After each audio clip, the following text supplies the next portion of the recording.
अभी कोई रंगदारी मांगे उनसे 50,000 तो देने में सक्षम नहीं है, ये तो 10 लाख की बात है। तो हम लोगों को लगा कि मजाक किया जा रहा है और मजाक के क्रम में हम लोग उसको बात को इग्नोर कर दिया। दूसरी बार जब धमकी मिला 19/7/2022 को, तो हम लोग रक्सौल थाना हरिया थाना प्रभारी विवेक जायसवाल जी को खबर किया। वो बोले कि रंजीत जी हम रक्सौल थाना में आइए यहाँ पे। हम लोग वहाँ गए, विवेक जायसवाल जी को सारी वस्तुस्थिति बताएं। उसी क्रम में फ़ोन आता है अपराधी का और कहता है रे तुमसे हम पैसा मांगे अभी तक दिया नहीं, तुम्हारा बिया उड़वा देंगे। उस वक्त विवेक जायसवाल जी सारी फोन रिकॉर्डिंग सुन रहे थे और बात मेरे पास नेपाली नंबर से 2 नंबर से मेरे पास कॉल आया था। मेरी मम्मी को समझ के मुझको गाली दिया और बोल रहा था कि गाली वाली दिया नाप से नाप बक दिया, तो हम भी इधर से गाली दिए। उसके बाद से कोई कॉल नहीं आया। कल ये घटना किया मेरे बगल से, ठीक है। अब बगल में नाली था, हमको लगा क्यों इतना स्पीड में निकल रहा, पिया हुआ है, हमको लगा ये पिया हुआ है कि इसलिए निकल रहा है। लेकिन वो आगे निकल के, अब मेरे पिताजी आगे थे, मेरा भाई बाइक चला रहा था, पिताजी बैठे थे और मेरी माँ भी बैठी थी उसी बाइक पे, और वो आगे जाके उनको शूट आउट कर दिया। अभी मेरी मौजूदगी SRP मेमोरियल हॉस्पिटल रक्सौल में है और यहाँ पे 2 व्यक्ति जो है इसी हॉस्पिटल में मौत से जूझ रहे हैं। इनकी पति पत्नी का रिश्ता है और जानकारी के अनुसार जो व्यक्ति के घर पे एक कॉल जाता है और कॉल में बताया जाता है कि आप 10 लाख रुपया जो है दीजिए, नहीं तो आपको हम गोलियों से भून देंगे। उस कॉल को मजाक समझते हुए उन व्यक्ति ने उस कॉल को इग्नोर करा और आगे चल के होता वही है जो कॉल पे कहा गया होता है। उस व्यक्ति को गोलियों से भून दिया जाता है और जिन पे कॉल आया था वो उनके पुत्र है। उनसे हम बात करेंगे और इस मामला के बारे में जानने की प्रयास करेंगे। क्या नाम होगा सर आपका? मेरा नाम विकास तिवारी हुआ। कैसे मतलब कॉल कब कितने दिन पहले आया था आपके पास? आज से करीब ढाई महीना पहले कॉल आया था, जिसमें बताया जा रहा था कि 10 लाख रुपया दीजिए, नहीं तो आपको गोली मार के छीट देंगे। तो हम लोग को लगा मजाक कोई कर रहा है, तो हम लोग सीरियस इस चीज़ को नहीं लिए। लेकिन लगातार 2-3 दिन बाद लगातार फ़ोन आने लगा, तो हम लोग इसको सीरियस लेके हम लोग सोचे रंजीत अंकल से पहले बताएं, जो हमारे समाज सेवी हैं रक्सौल के अध्यक्ष। तो वो बोले कि इसको फर्स्ट इंफॉर्मेशन रिपोर्ट FIR कर दीजिए। तो हम लोग उस टाइम करीब रात को 19/7/2022 को रात 8:30 के करीब हम लोग थाना हरिया ये टाउन थाना रक्सौल में गए। तो वहाँ पे जब गए तो वहाँ पे भी वो जो धमकी दे रहा था वहाँ पे भी फ़ोन आ गया।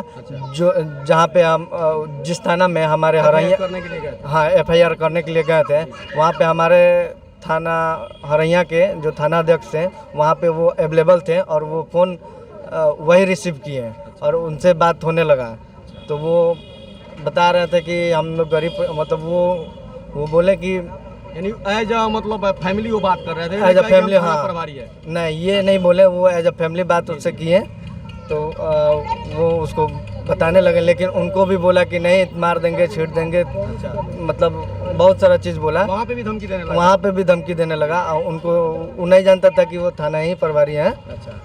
उनको धमकी देने लगा। तो हम लोग FIR कर दिए और FIR करने के बाद वो विवेक जायसवाल सर उस टाइम थे अवेलेबल, वही हमारे हरिया थाना के अध्यक्ष हैं। तो वो बोले कि 1 महीना तक अपने पिताजी को घर पे ही रखने के लिए बोले, अभी व्यापार करने के लिए बाहर नहीं निकलने के लिए बोल रहे थे। तो सेफ्टी के लिए वो बोले कि घर पे ही रहना? हाँ, घर पे ही रहना है। तो हम लोग घर पे ही रखे। तो उसके बाद कुछ दिन के बाद हम डेली जाते थे, पूछते थे कहाँ तक मेरा केस चला। तो वो बताते गए कि अरे अब कुछ नहीं होगा, मैटर सॉर्ट आउट हो गया, आप बोल दो अपने पापा को, लगभग करने के लिए काम हम करने के लिए अब कुछ नहीं होगा। तो हम लोग काम करने लगे और कल रात का ही घटना है? कल रात का घटना है। अच्छा, कुछ मतलब मार दिया गोली। पति पत्नी यानी आपकी माँ को कैसे मार दिया? घर पे आके मारा क्या? नहीं, हम लोग कल शाम को करीब 6:30 के करीब मतलब दुकान बढ़ा के घर जा रहे थे।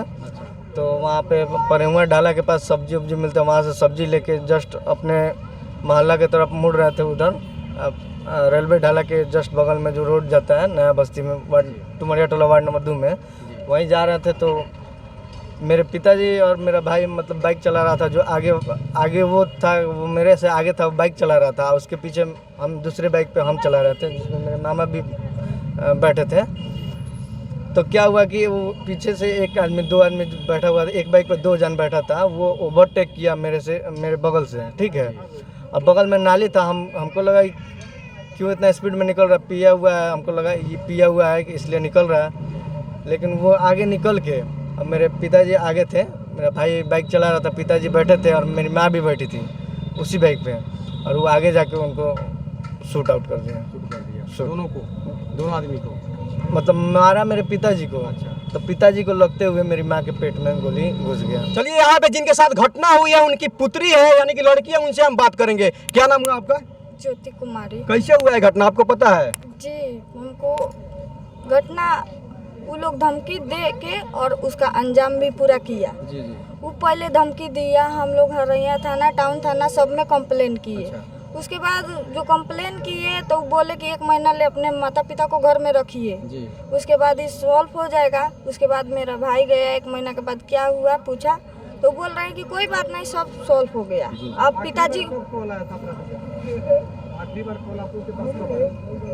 आखिरी बार वही थाना में आया? वही थाना में आया था, जो बड़े साहब है वो बात किए तो उसको नहीं लगा कि रमेश तिवारी है कि कोई तो थाना पर प्रशासन है। फैमिली आपके जो है कॉल किए थे वहाँ, हाँ। बात किए थे। हाँ, तो वो बात की है, दरखास्त भी उसका सब लिख लिए।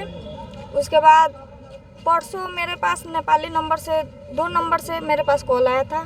मेरी मम्मी को समझ के मुझको गाली दिया और बोल रहा था कि गाली वाली दिया, नाप से नाप बक दिया, तो हम भी इधर से गाली दिए। उसके बाद से कोई कॉल नहीं आया और कल ये घटना हो गया। यानी कि गाली भी दिया आपको? जी। अब सबसे पहले मैं यहाँ पे थानेदार को बताना चाहता हूँ कि जो थानेदार इस घटना को जानते हुए भी वो सेफ्टी के लिए बोला, लेकिन कोई कार्रवाई नहीं किया। और कोई कार्रवाई नहीं करने के बाद में जो है इनको बोला कि ये मामला शट डाउन हो गया है, आप अपना काम जो है बेपरवाह कर सकते हैं, घटना का अंजाम जो है अब नहीं होने वाला है। लेकिन ऐसे में थाने प्रभारी को मैं कहना चाहूंगा कि आप बिना कार्रवाई कोई किए किस तरह से जो है डायरेक्ट उनको बोल देते हैं कि कुछ होने वाला है, आप अपना काम करिए। लेकिन अब पूरा जिम्मेदारी जो है किस पे जाता है? मेरे अनुसार जो है पूरा उस जिम्मेदारी जो है उस थानेदार पे जाता है, जो थानेदार जो है बिना कार्रवाई किए इनको बोलता है कि अब कुछ नहीं होने वाला है, आप अपना काम करिए। आप कौन है? आपके हमारे मित्र हैं, हमारे भाई हैं। अच्छा। हमारे मोहल्ले के हैं। अच्छा। और हम रक्सौल के सोशल वर्कर हैं, सामाजिक कार्यकर्ता हैं। सामाजिक कार्यकर्ता है जी। तो ये हमारे साथ अभी जो है, क्या नाम हुआ आपका? मेरा नाम रंजीत सिंह हुआ। अच्छा, ये रक्सौल के सामाजिक कार्यकर्ता है, यानी कि ये समाज को सुधारने की काम करते हैं क्या सर? बिल्कुल। इससे पहले जब इनको धमकी दिया गया, अच्छा। करीब जून में, अच्छा। जून में जब धमकी दिया गया, ये बताया कि हमसे 10 लाख का डिमांड आ रहा है भैया। अच्छा। तो हम बोले कि तहरा से कोई मजाक कैले हुई, कहे कि तू 10 लाख रुपये देने में सक्षम नहीं कर, अगर अभी कोई रंगदारी मांगे उनसे 50,000 तो देने में सक्षम नहीं है, ये तो 10 लाख की बात है। तो हम लोग को लगा कि मजाक किया जा रहा है और मजाक के क्रम में हम लोग उसको बात को इग्नोर कर दिया।